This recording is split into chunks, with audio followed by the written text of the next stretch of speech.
welcome back to another episode of Minority Reportz podcast and digital series. I'm your host, Mona Sheikh. Today, we have a pretty fantastic guest. I met him last year while I was producing a Minority Reportz show called Persian Girls Night Out, and he was kind enough to come and walk our red carpet and, basically bless us with his presence. He is the star of Aladdin. You've seen him in so many incredible TV shows and films. He's a star. My friend, NAVID NEGHABAN. Thank you so much for joining us.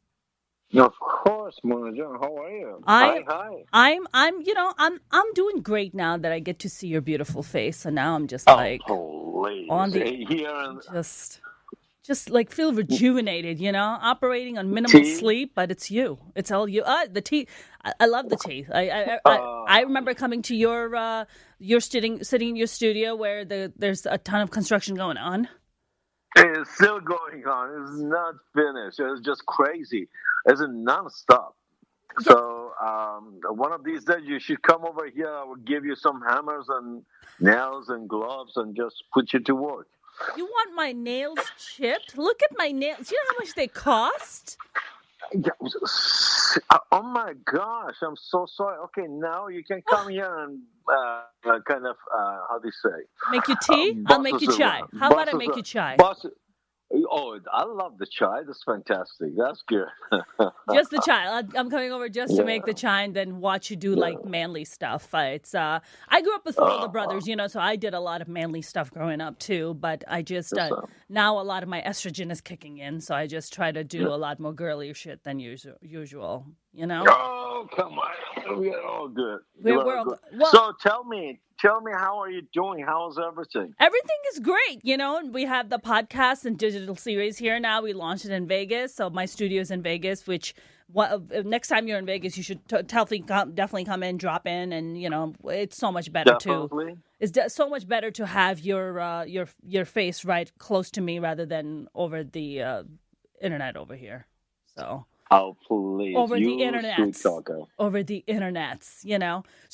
I know I've been to your studio. It was under construction. It still is. You have a lot of stuff going on. So the purpose of your studio is to create, basically invite other artists to come and perform. Yeah, it's basically kind of create a safe haven for artists. There are lots of artists who are coming around, kind of, especially when they get here to Los Angeles, they're kind of lost. They're being taken advantage of. Yeah. And this is what I wish I had when I moved here to Los Angeles. It's a house. Yeah. That has 6 bedrooms. People can house up to 8 people. They can live.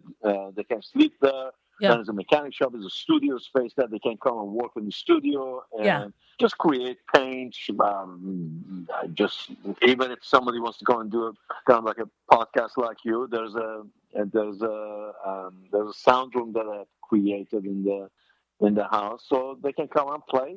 Just come and play. Imagine you could have. So this was a 6-bedroom house. You could have your own harem, and you chose not to go that route. So good on you. Why? Trust me. Long time ago, I learned that I cannot handle women. That's okay. You can't handle women. All right. Don't get me even started. I'm busy. I'd rather work on the construction and build a house than do anything. Why do I have a feeling that that's something that we should a little bit talk about? Because I have the situation like you where I have a thing with guys where I struggle with men and you struggle with women. So maybe there's something we can like come together and inform each other about the opposite gender that somehow we're not able to decipher on our own, perhaps. No. Yeah. So one of the yeah. Go for it. One of the things that I'm always told that men are simple, and I think it's a myth. I really think human beings in general are not simple beings. We are complex beings, and I think there's this constant perception out there that women are told that men are simple. You just Chris Rock has this great bit that he does. He said, "Feed me, fuck me, and shut the fuck up." Right. So, and I'm just like, my thing. It's funny, but I don't think it's that simple. I mean, do you think men are just very simple people? I think we are. I think I mean, what what do you want me to say? Yeah, I feel that I'm very simple. I'm very straightforward. This is what I'm saying. This is what it is. Don't try to change me. Take me as I am, and boom, done, finish. Got it. So Don't have I'm a the problem. same way. So I'm the same way too. I guess maybe because I grew up with boys, so I have a very kind of straightforward way of conducting myself. I'm like, this is who I am. This is what I like. This is what I don't like. There's not something that I don't expect you to read my mind. If I like something, I'll tell you. If I don't like it, I'll tell you. End of story. But somehow I think most of the men that I come across don't really like that. They like those kind of complex women who are like mysterious and weird and might stab them when they're sleeping, that kind of shit, and I'm not into that. See? Maybe we both need to learn a few new things. We both need to learn from you. Now, okay, Yeah. let's go You back learn how to. to stab, and I learn how to run away. I have no desire. No desire to stab anybody. I don't want to. I mean, in my mind, I have to a few people, but never in life. I wouldn't do it. Can we talk a little bit about being these two brown artists? I'm a stand-up comic. You are an amazing actor. I mean, when you moved from Iran, how old were you? And also, like, how many artists like of your background were there when you moved out to Los Angeles? I left Iran when I was 20, but my path was a little bit different. I went to Turkey, from Turkey to Bulgaria, and then from Bulgaria to Germany, and I applied for asylum in Germany. I was in a refugee camp. So for me, just to be processed and going through the whole, um, because they had to process you, and then they would house you in a specific city, so you have to go there. And for me, it just happened to be Kaiserslautern in Germany, and they had a huge theater company called Rhineland Pfalz Theater, where I started my career. And even when I was there, I think I was the only Iranian guy in the whole theater world in this company, Yeah. Kaiserslautern. And then I kind of kept going, and then I moved to US back in '93. But it literally took me almost 10 years until I got my career started here. Kind of because I couldn't speak English. I couldn't. Um, and to them, it was kind of funny, because when I was in Germany, nobody cared where I came from. Mm. As long as I was able to create the illusion, as long as I was able to portray that character, it was okay, no problem. But then here in America, it was just kind of, oh, okay, the way that you look, that's a role that you can play. Right. And it wasn't about my ability; it was more about my look. And it took me a while till I was able to break that barrier, or jump that hurdle, and be able to do what I can. So it's still a struggle, but I think it's changing. I mean, do you like the amount of barrier, the barrier you were just referring to, like when you started out? Do you feel like because of artists like yourself, who are, I would say, pioneers and the first like trailblazers who came in the beginning, have paved way for people like me to get kind of up there and have the kind of roles and breaks? Yeah, maybe I mean, I don't want to take credit for You that. should. Why not? I mean, I mean, because trust me, um, you're not sitting behind that microphone just because you are brown. You're sitting behind that microphone because you were talented, 100%. because you were different, because you were somebody who they have never seen before. They have never seen a woman like you who can come and is so outspoken and making fun of herself and her whole generation and the whole family and your background. See, then I take my hat off for you because you did it yourself. I didn't do anything for you and your career. And Well, that's very kind of you.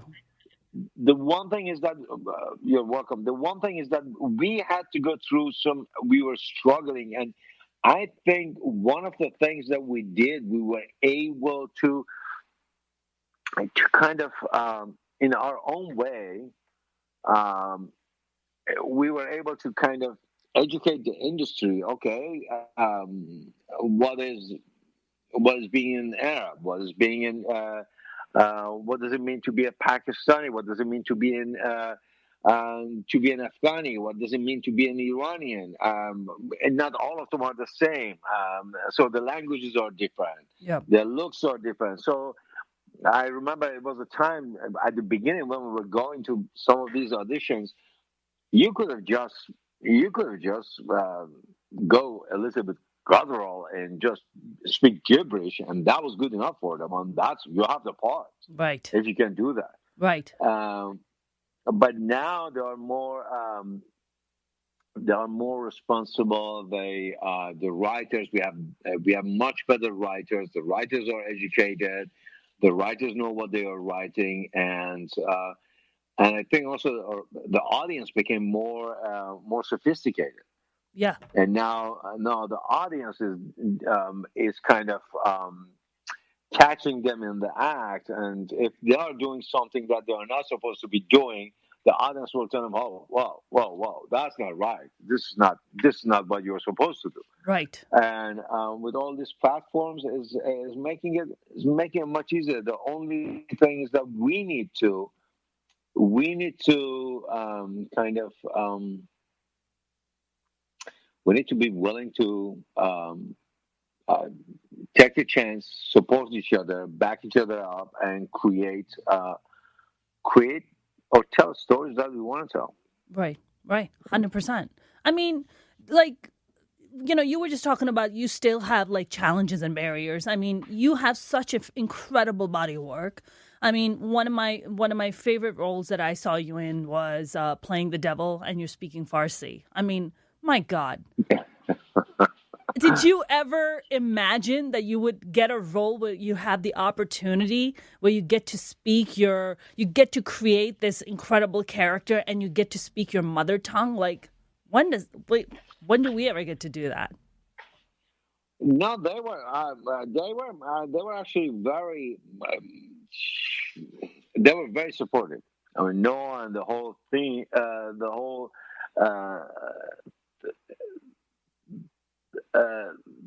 theatrical aspect of the character and how he allowed me to kind of shape and morph the character the way that I wanted, as long as they're following their guideline. It was liberating, and I think that was the very first Marvel character that ever spoke Farsi. Yes. In the Marvel world. So, yes. So I was very happy. I was proud of that.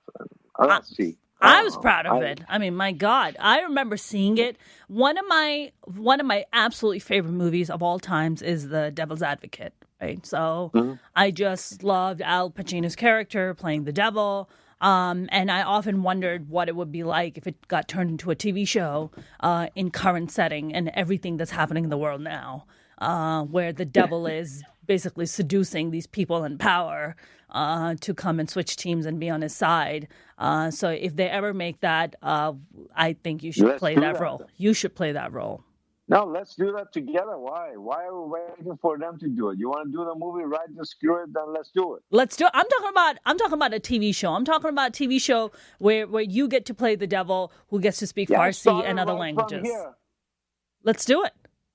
No, I mean, it started right here. You have the platform, you have the podcast. Start from your podcast. We're gonna do it. We're gonna record it, and that's what it is. We're just gonna post it and let's see what's happened. Okay. It doesn't matter how you tell your story. Is what's right now. Yeah. Right now, one of the things that I remember were those late night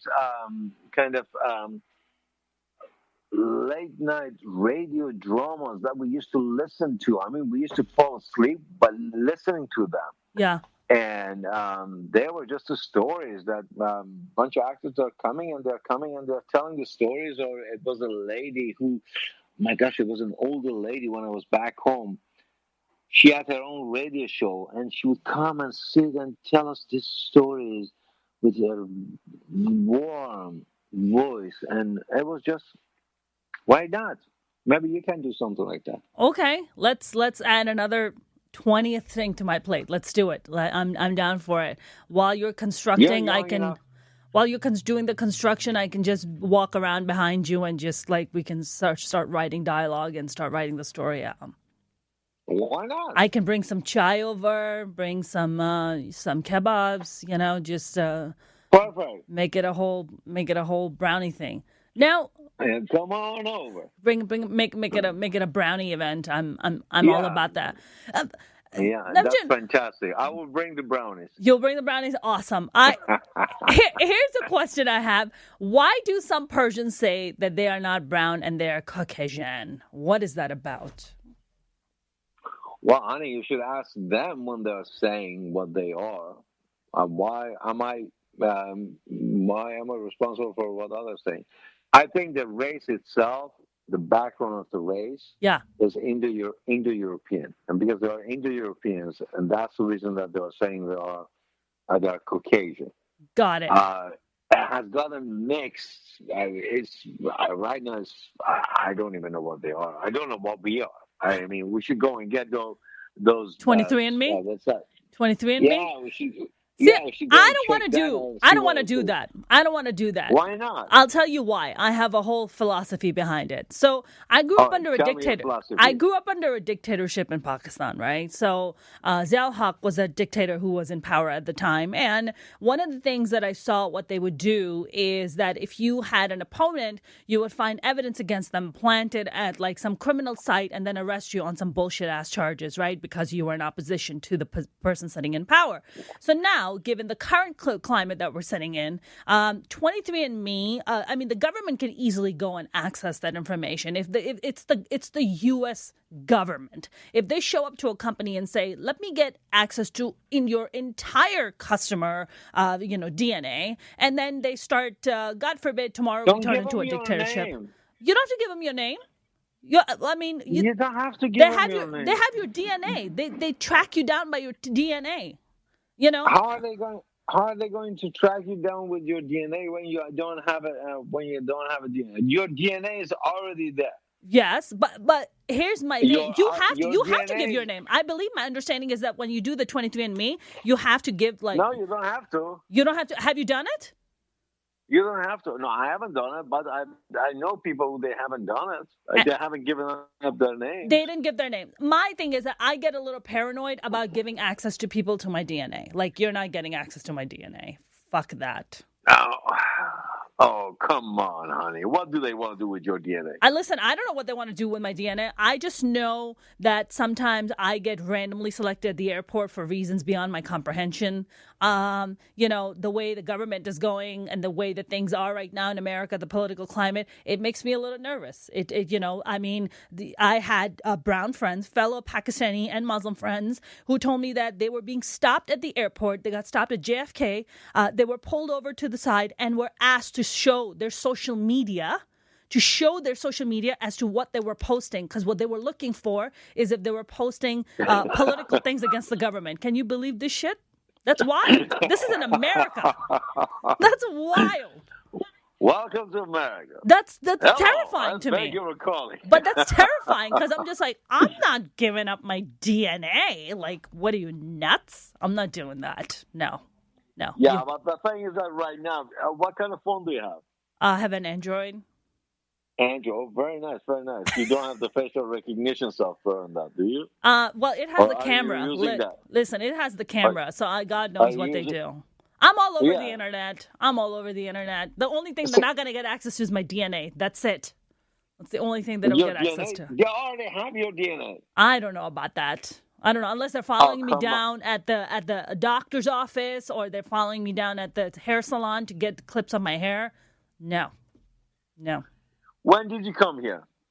When did I you come to US? 1995. 1995. Oh, so when you when you came to the US, how how did you enter? What was the process? Flew in a plane. Um, Okay. and then you go through I think they make you fill out like what is it, the I-95? Is it like when Yeah. you? Yeah. Yeah, I mean they didn't have biometrics back Whatever. then. So They have no, biometrics but now. yeah, but did they? But they did get your fingerprint. They did get. They did do a blood test on you. They did it. Blood test, no. Biometrics was not until I became a citizen. Oh. Yeah. Oh, but so they have it already. But I mean, with me, when I went to Germany, when I was in the camp, they checked everything. I mean, we had to go get checked from the top to the bottom Wow. because we were coming, and they didn't want they wanted they checked all our they checked us physically, mentally, and all those things to know who they are letting in the country. And that was a different time. Wow. That was in Germany, actually. It was in Germany. Well, I'm not In shocked to hear Germany that did that. because they do have a little bit of a history when it comes to people that don't look like them, so they get a little nervous. Yeah. They have a little. No, actually, to be very honest with you, let me put it this way.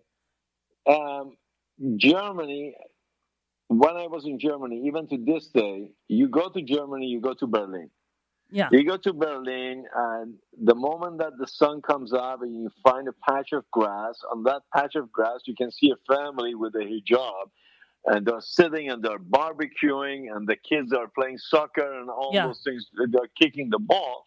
But at the same time, look about 5 feet over, you will see girls are laying naked and taking a sunbath.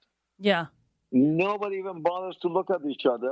And one of the things that surprised me is that when I was there, the kids, they kicked the ball. The ball went toward the girls who were naked. Now this is a Muslim family, and the naked girls are laying next to them. The girl got up. Not completely, just turned on the shoulder, took the ball, and threw the ball back at the boy. And the boy said, "Danke schön, Genge schön." Okay, nobody had a problem with each other. I love Yeah, it. in America, I think we are more prejudiced than they are in Germany. That's definitely. I believe that. I mean, I went to Germany and I loved it. I went to Cologne. My ex is a German scientist actually, and he lives there. And Nice. yeah, he used to live in LA and then moved back to Germany, and then I went to visit him, and we just had the best time. They were so sweet. The Germans were so nice, so sweet. And I really thought that that's something that their society has evolved and learned from their mistakes to, I guess treat humans as better, and not based on their color of their, skin or whatever the hell. Yeah. But yeah, the food though, I can't get down with the food though. I don't know about you. I can't get down with the food, man. They don't know what they're doing. I'm sorry. Depends. The sauerkraut, Depends on you where lost you are me. going. You lost me at the sauerkraut. Depends on where you are going. Wiener Schnitzel, I'm good. I'm good on the Wiener Schnitzel, man. I'm gonna pass on that. Thank you, though. You know? Nah, that's not my jam. Give me some kebabs. Give me some spicy food. Like I can't even swallow my food if it's not spicy. I can't. You and I went to. We went to what, Shamshiri? Every corner, there's a doner kebab. That is a doner kebab because I have a huge Turkish population that's in Yes. Germany. I had the best Turkish, Greek. Turkish Greek. Yes, huge Greg. I And remember so, yeah. my ex loves Pakistani food. So one of the things requests he had was when I show up to make him Pakistani food, right? So I'm like, hey man, I can't be cooking like this German meat that you have. It's just not gonna work. You need to take me to a Turkish neighborhood where it's more halal and stuff like that. Not that I eat halal all the time, but it's just the meat is just better to cook. So he was like, all right. So we go to this Turkish neighborhood, and it's very Turkish there. And the butcher, we go to the store. The butcher speaks German and Turkish, nothing else. So I'm just like, how am I going to communicate this to? So I'm talking to my ex, and I'm telling him, his name is Greg. I'm like, Greg, can you tell the gentleman that we want some ground beef and we want some lamb chops and some chicken breasts, and they were just so sweet, so nice. As we're walking out the store, there's a bunch of Turkish dudes standing, and they see me with Greg, who's 6'4", blonde hair, blue eyes. And they were like angrily like mean mugging me. And I was like, dude, I'm not even Turkish. Like, you have no claim over me. What are you getting upset at? Like, we don't even know each other. We don't even come from what are you talking about? You come from a different part of the world than I do. So that was very interesting where these guys were That you're finding that this is a little bit, and that's stupid mentality. I mean, if they yes. find if you see a Turkish guy is walking around with a German girl, everyone gives you a thumbs up. Oh, good. Oh wow. But Oh, you there's did a good. Turkish girl walking with a German guy. Of course. What are you doing? Of course. Sister. The hypocrisy. The hypocrisy. Yeah. The total hypocrisy. No, I loved walking in with a 6'4" German blonde hair, blue-eyed dude, just to be like, ha! We can get him too. We can get him too. Yeah. That's it. The German ladies must have loved you when you lived in Germany. Well. Oh, now you're going to be humble about it? They were kind to me. Oh, you're going to be humble about it. Okay, all right, NAVID. They were kind to me. All right. They were kind to me. What? Mm-hmm. What do you want me to say? Yeah, say, listen, I was hot shit. They were like clamoring all over me because I was like this, this exotic. No, actually, it wasn't like that. I was like a goofball. I had a full set of hair that my hairline was all the way down here. Yeah. And curly. They must have loved that. I was that. a little bit different. I had a big mustache that goes down. Wow. So like a handlebar mustache? I was the exotic. Yeah, it was the handlebar mustache. I was like one of those. Exotic animals that they need to come and look at. Exotic animals. Check it out. I was an exotic animal too when I got here, so I feel you. Oh, the ones that. Very, very. It was good. I had my first share. It was very nice. Yeah, I mean, it gave me a chance to kind of explore the world. Yes, of course. Now, when you were from, you said you were 20 when your journey started. Like, I think you and I have personally kind of like privately talked about, what that was like. I mean, you're like breaking away so much for tradition. I mean, for girls, it's like that extra layer of being a woman. But even for a guy to come from a, conservative kind of a, culture or tradition and to break away from that, like what was your family like? What was your siblings or your parents? Were they, what did they say when you were like, I'm going to become an artist? Like, I'm going to leave the country and I'm going to just live my own life and do my own thing. I don't know. For them, I mean, for them, they thought I'm just playing. I'm just playing and, okay, I'm going to get out of my system and I will be back there and everything is going to be okay. Interesting. It's a hobby? Like it's a hobby. You're just messing around. Yeah, they thought it was a hobby. Okay, let them explore it. But when I left, I never forget, my dad told me you're going to be back in 6 months when I left. Because, the way that I was raised or the way that he was seeing me, he thought that there's no way that I'm going to be able to survive this journey. Mm-hmm. It's been over 35 years and it's still keep going, and I don't know what's going to happen next, but just keep going. And Well, that's the artist temperament, right? I'm kind of curious. No, yeah, maybe. I'm just curious. I'm curious. I want to see. Okay, so what's new? What's happening? What's going on? Wait, where is this? Where is this street going? I mean, if I'm taking it literally, if I'm going from point A to point B, Yeah. I after the second day, I have to try another way from point A to point B. I mean, God. I cannot keep going the same route back and forth. Yeah. It just bores me. Sometimes I uh, even though that route is shorter, sometimes I take alleyways and then go and get lost and turn back and go around and try to find new streets, new shortcuts, try to beat the Waze time and get there faster than Waze and just say, you see, you're telling me that's what I went there, I got there faster. I think So, I feel like as artists, like I'm like you, I get bored pretty easily, so I constantly have to be stimulated. So I have to constantly find ways to keep stimulating myself and explore new things and go out. And I totally get what you say. Do you feel like somehow maybe that's the part of us that kind of makes us struggle in our, personal or like intimate relationships? I feel like it does for me. I don't know if that does for you. maybe we are looking for something different. We want to be stimulated, and but it's not. Maybe I don't know. I don't know what it is with you. With me, it just has always been a sense of responsibility. I mean, I've gotten into a relationship, but it's always a sense of responsibility. Am I really capable of giving what the person is looking for? Am I Mm-hmm. really being fair to them? Am I really being 100% what they're looking Oh, to okay. change it and make it what they want it to be, which is not going to happen. And then it's going to be a huge mess down the road, and I have to deal with it. Yeah. And then when I keep going all the way down, I say, you know what? It's better not even started. Yeah. I rather not even started, and then You've already like figured I it out. say You're like, I know the yeah, trajectory I of this save thing. myself headaches. I don't need that. I Yeah. don't need that bullshit. I don't need that headache. I don't. Oh, but I thought that this is what's going to be. No, honey, it's not going to be anything else than mother just told you it is. So Yeah. I don't know.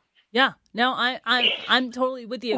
I feel like Now you're getting me in trouble. no, I'm not getting in trouble. This is a very real and a very honest conversation, which is exactly what I strive for every single time that I have wonderful guests like you on, because I feel like a lot of people always kind of go on the surface and kind of talk about careers and stuff like that, and that's great. And I do want to talk about that, but I feel like it's like that human side that we, as artists, that I guess the people don't really maybe sometimes get to see. So, which is the part that I strive to get to myself and even for my guests. I mean, for me, like pain is a huge driving factor for me.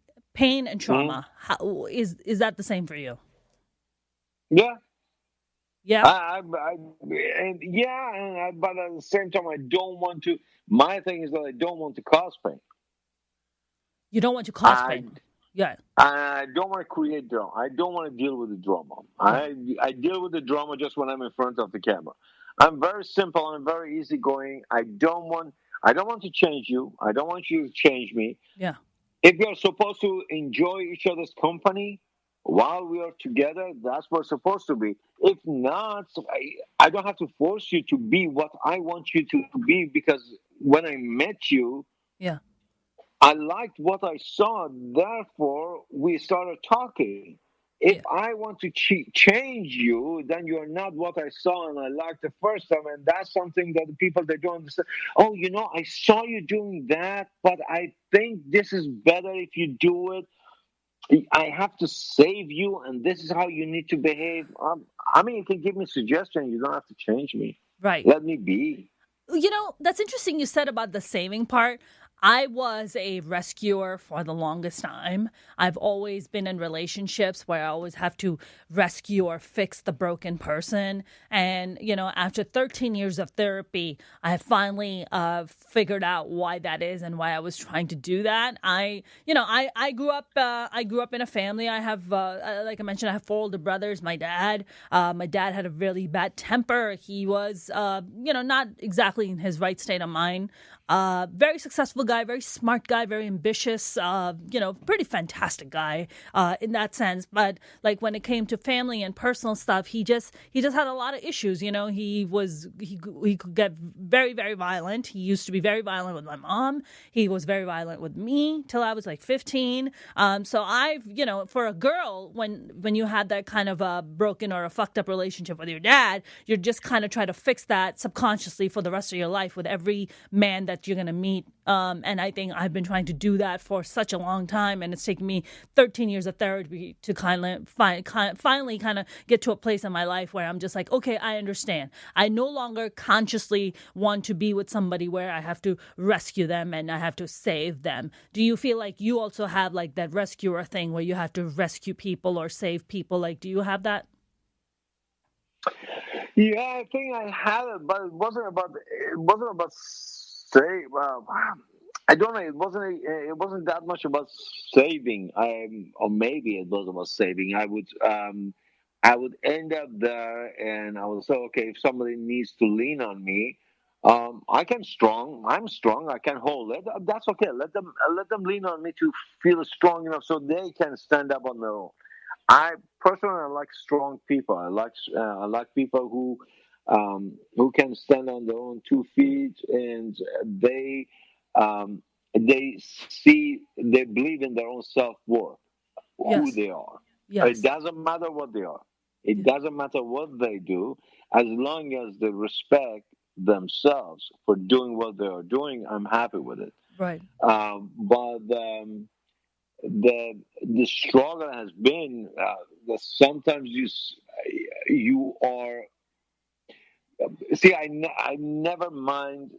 I didn't mind to be used Mm-hmm. if somebody's benefiting from it, but as long as I was the one who was giving. But the moment that they start taking, and then you feel drained because you gave them what you could, and then now they start sucking the last drops of your blood. Then you say, oh whoa, I gave it to you. Yes. Be happy with what I gave you, Yeah. and just generate it for yourself. Now you can generate that. Now Yeah. do it yourself. Yeah. I don't have to do everything for you.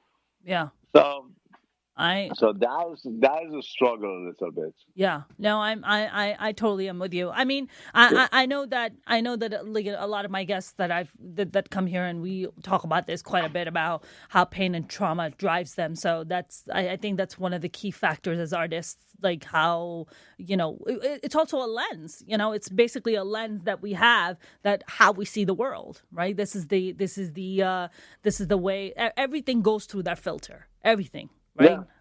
Every Yeah. single day, as an artist, as people, everything kind of goes through that. Now, you are, by the way, I finally did get a chance to watch Aladdin, and you were magnificent, Thank you. as you are Thank you. in everything. You're Oh, amazing. please. You're being kind. No, you're Thanks. wonderful. I did love the fact that how you play much older. You're the Sultan is what is he in his 70s and 80s?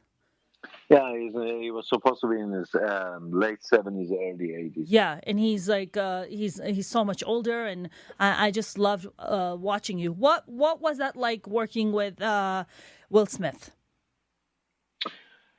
It was fun. I enjoyed working with him. He's very fun. He's full of energy, and every time he comes to the set, he cheers everybody up. He takes care of everybody around him, and he's a good guy. Yeah, He's a good guy. It was fun working with him. I yeah. enjoyed it. I mean, I mean, the whole team. They were. I mean, yeah. I enjoyed. I enjoyed just being there and working with them. Honestly, I watched the movie and I got the sense that like when the cameras weren't rolling, everybody got along. Everybody liked each other. That's the sense that I got when I was watching the movie. Yeah, it was. You know, it was just It like was. it was very harmonious. Like that's what it felt like. That Yeah. everybody, basically liked each other and got together with each other, and basically enjoyed it. I mean, did you audition for this, or they just gave it to you? They asked. They asked me to. I was in Belgium. They asked me to put myself on tape and send it to them because they were saying that I'm too. They were saying that I'm too young for the character. And you were like, "I'll show you." No, it wasn't that sure. I mean, Yeah. I even posted my audition. That my audition is posted online. Oh, really? I You, have to you check it can, out. Okay, I'd love to check it out. yeah. If you go onto my Instagram, Yeah. you can watch it on my Instagram. It's how it's what I send in and I got because lots of people they were asking me the same question. How did you get it? How did you get it? Yeah. So I thought the easiest way is just for me just to post the audition. I posted the audition tape that I sent them, Yeah. so you can watch it online. I love it. Okay, Just go if you go to my Instagram, you will watch it. You can see it. Okay. Towards the end, we're gonna start wrapping it up soon, but we're definitely gonna talk about your now. What do you have going on? Are you shooting any projects right now? What do you got going on? I finished the projects that I was working on right now. There are two projects that I'm kind of passionate about. I'm working on myself. One of them is London, Arabia. The project that I'm doing in London. We shot the short film. We shot kind of the presentation, Yeah. and that is now we are shopping around. We got some of the finances. Um, And it's called London so of Arabia or Lawrence of Arabia? no, London, Arabia is about the immigrants, about the people in Edgware Road, how they are being treated and how they are being looked at. Hmm. And when you, in reality, when you look at them, you see that these are the people who made Edgware Road, Interesting. who made the industry or the business Yeah. And booming there, and now they're being cut out of it. Now they're being sent, kind of they're being pushed out, yeah.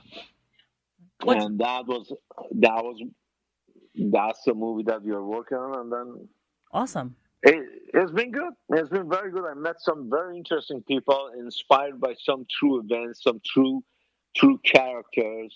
Yeah. The characters that we were interacting with, and they treated me so kindly. They took me into their homes, into their restaurants, into their shops, and they just wanted to show me who they really are and how they are being treated. Wow. And it was sad. I enjoyed meeting with them. The film came out good. We are hoping to shoot the feature film in sometimes in end of July or beginning of August. Got it. Awesome. Well, congrats. And That sounds pretty thank fantastic. you. What's your role? What role do you play? I'm playing a character called Mo. This guy moved to Mo, as in London. Muhammad Mo? Yeah. Is no, that's his name. He moved to London after the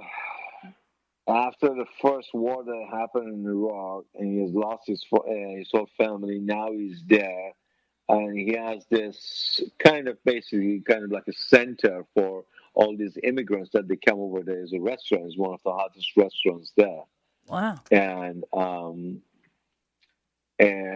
that is that's the story. That now they're trying to come and take that restaurant away from him, and Huh. how he's fighting the corporates, Yeah. the bigger corporates, to save it. That's the story. How interesting. Well, it sounds like a pretty fantastic project. Anything, I'm always fascinated by even the kind of anti-immigrant mentality that is in America, that it really fascinates me, where people forget the history of this country. Like, the immigrants are the one who made this country. Like, how could you be anti something that made the damn country. Like, how does that work, man? Like, what? Like, did you forget that you were children or grandkids or great-grandkids of immigrants? Like, your See, ancestors were immigrants. yeah, that's one of the things that they forget. I'm always just like fascinated by it. You know, when I always feel I'm always like, I've been in America most of my life, and people always ask me this question, like, where are you from? And it's like, dude, I've been here most of my life. Like, are you talking about Jersey? Like, I went to high school in Jersey City. Like, is that what you're trying to get at? It's just, it's always strange to me. Now, you've been in Hollywood for a while, and when you get on set, what has been your experience like? What is that one like actor or actress that you work with? And I'm sure you didn't get starstruck, but what was that one person you were like, oh my God, I get to work with this person. This is so cool.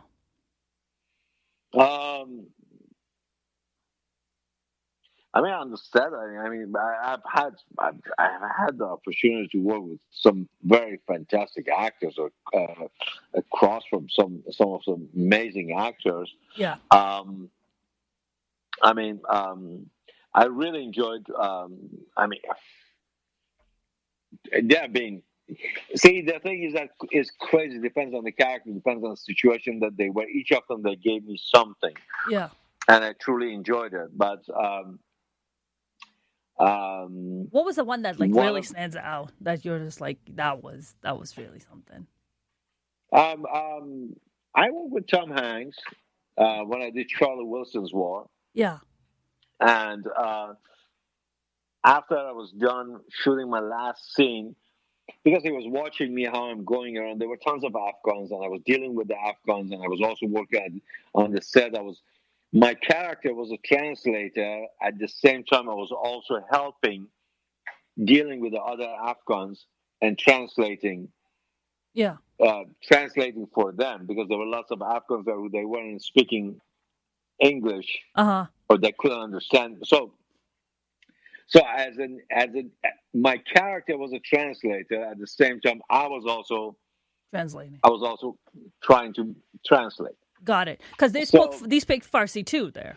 They speak Dari and Farsi. Yeah. Dari. Yeah. Dari. So, you speak Dari? I was there. I speak Dari. So so Tom Hanks saw how I'm dealing with the people, how I'm hugging everybody and kissing them. And everybody comes up to me, I hug them, I kiss them on both cheeks. I ask them, "Khub hasti, chator hastin, salamatin." So I calmed them down. Yeah. And when I was done, I never forget the last, when I shot my last scene, then Tom came up to me, he hugged me, and he kissed my both cheeks. Oh. And he says, "That's how you do it, yeah?" Oh. I said, "Yes." And it was a joy for. And this man, we was walking around, whoever would walk up and talk to him, and he would sit and spend time with them. He was very kind to them. I really enjoyed working with him. Oh, lovely. He's just one of those stars, that has been around for so long, never had a scandal, never had anybody say anything bad, nothing. Like, he's just so magnificent. Tangerine, yes, virtual tangerine. You want tangerine? Thank you. I'm virtually eating it right now. Thank you. You can eat on my behalf. Delicious. I'm so sorry. No, so please eat away. We are actually gonna wrap up. This has been so lovely. Thank you so much for joining us. And I know we had a bit of a challenge where you were gonna sit, but we figured it out. Nothing. This was really lovely. This is me. This is you. This is me. There is no glamour. There is no fancy chairs, fancy light. This is me. NAVID, can I just say, I meet so many. I meet a lot of awesome people because of stand up. You are one of those very special people that I've met who has accomplished so much, and yet you're so down to earth, and you're the real deal, man. You're an OG. So I appreciate you and everything that you do, and I keep wishing you so much success, and keep doing bigger things. And thank you Thank you so much for being so awesome and being so down to earth. Now, Thank you. can Thank you. do you have your social media you wanna give us where we can follow you? Well, just NAVID NEGHABAN. On all of them is NAVID NEGHABAN. That's NAVID NEGHABAN. Yeah, there's no other NAVID NEGHABAN than the one sitting in front of me right now. That's great. Yeah, some of them you will see couple more there, but no, mine should be on the check mark on the side. You will find out which one is real, which one is not. Yeah. But they're not as handsome as you, so there's that. And the center is Romani Studios. Yes, which is ROMANY, right? Romani Studios. Yeah, Romani. Yeah. Studios. Yeah. That's on Instagram, and please follow us and check it out. Awesome. See what we are doing. Yes, please. Please and follow hopefully that. When it's finished, we're gonna have a grand opening. Everybody can come over, and whoever wants to come in between, whoever wants to come and help. Yeah.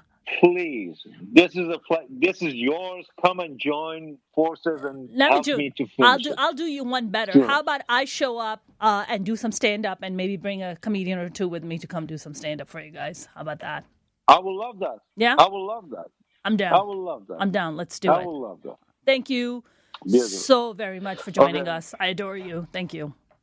Thank you, honey. Thank you. You guys have a fantastic day. Thank you so Lots much. of You love. too. Thank Bye. you. Lots of love to you Bye. too. Take Bye. care. Bye.